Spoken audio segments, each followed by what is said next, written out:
Have you ever noticed how certain smells can instantly transport you back to childhood? Or how a specific song makes your heart race for no logical reason? Here's what most people don't realize. Your body doesn't just remember the past. It can actually get stuck there, replaying old threats and traumas as if they're happening right now. While your conscious mind has moved on, your nervous system might still be living in a moment from years ago, keeping you in a constant state of alert that exhausts you without you even knowing why. This isn't about being weak or dramatic. This is about how your body's protective mechanisms, designed to keep you safe, can sometimes malfunction and trap you in survival mode long after the danger has passed. Neuroscience shows us that traumatic experiences get encoded differently in our brains. They bypass the language centers and lodge themselves directly into our body's alarm system. So while you might not consciously remember every detail of what happened, your body remembers everything. It remembers in the tension of your shoulders, the shallowness of your breath, the way you flinch at unexpected sounds. And here's the thing that changes everything. Once you learn to recognize these signs, you can finally start to release them. Let's understand the signs that your body is stuck reliving the past. Number 1. You're always anxious. You know that feeling when things are going well, but you can't quite relax into it? When you get good news, but immediately start scanning for what could go wrong. This isn't pessimism. It's your nervous system stuck in hypervigilance. When you've experienced unpredictable danger or chaos in your past, maybe an unstable childhood, an abusive relationship, or a traumatic event, your brain learns that safety is temporary and danger is always lurking. So even when you're objectively safe now, your body maintains that state of high alert. The exhausting part is that this vigilance doesn't turn off when you go to bed or when you're on vacation. It's running in the background like a computer program you didn't know you had open, draining your battery constantly. Number 2. Your body reacts before your mind catches up. Have you ever felt your heart start pounding, your palms get sweaty, or your stomach drop before you even consciously understood why? Maybe someone raised their voice slightly, and suddenly you're in full panic mode. This is your body stuck in the past, running old programs. Neuroscientist Joseph Ledoux discovered that sensory information can travel to your amygdala, your brain's alarm center, before it even reaches your thinking brain.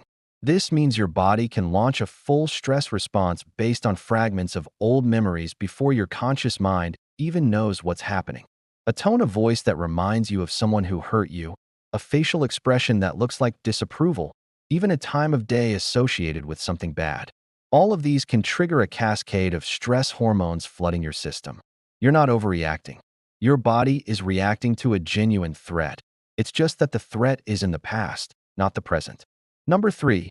You can't remember. Large chunks of your past memory gaps aren't always about forgetfulness. Sometimes they're about protection. When experiences are too overwhelming, your brain can essentially file them away in a locked cabinet to keep you functional. During trauma, the part of your brain responsible for language can actually shut down. This means the experience gets stored as sensations, emotions, and images rather than as a coherent story you can tell.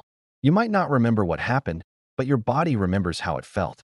This is why you might feel inexplicably anxious in certain situations without understanding why. Your conscious mind draws a blank, but your body is screaming a warning based on information you can't consciously access. Number 4. You're tired all the time. You sleep 8, 9, even 10 hours and still wake up exhausted. Everything comes back normal on your tests, but you still feel like you're moving through mud every single day. This bone-deep fatigue might be your body stuck in survival mode. When your nervous system is constantly activated, it's like running a marathon while sitting at your desk.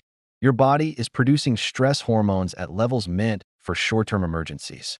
But when the emergency becomes chronic, your system eventually starts to deplete.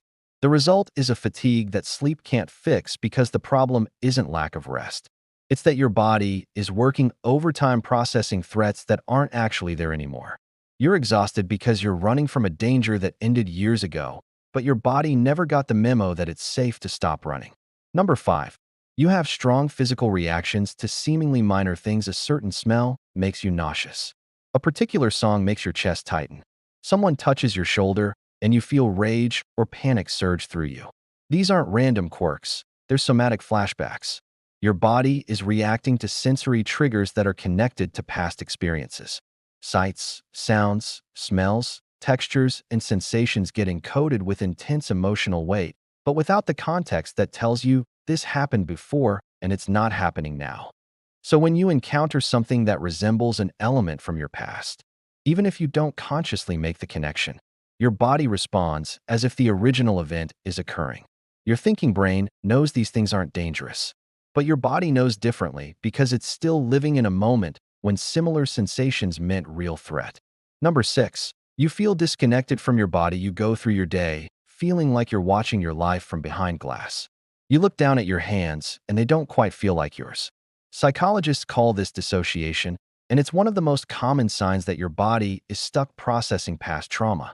When you've experienced overwhelming situations in the past, dissociation was likely your brain's emergency escape hatch. When you couldn't physically leave a dangerous situation, your mind left instead. The problem is that this escape hatch can get stuck in the open position. Your body learns that disconnection equals safety, so even when you're in situations where it would be beneficial to be present, intimate moments, important conversations, experiences you want to remember, you find yourself floating away. Your body is essentially time traveling away from now because now once meant danger. So what do you do with all of this? First, understand that recognizing these signs isn't about diagnosing yourself or dwelling on the past. It's about understanding why you feel the way you do and recognizing that it's not your fault. Your body isn't broken, it's stuck. And what gets stuck can get unstuck. The journey involves slowly teaching your nervous system that it's safe now. This might involve therapy like EMDR or somatic experiencing. It might involve body-based practices like yoga or breath work. It might involve building safe relationships that gradually teach your nervous system that people can be trustworthy.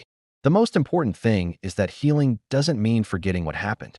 It means helping your body finally file those experiences as past tense so you can fully inhabit the present. You're not stuck forever. You're just stuck right now. And that can change.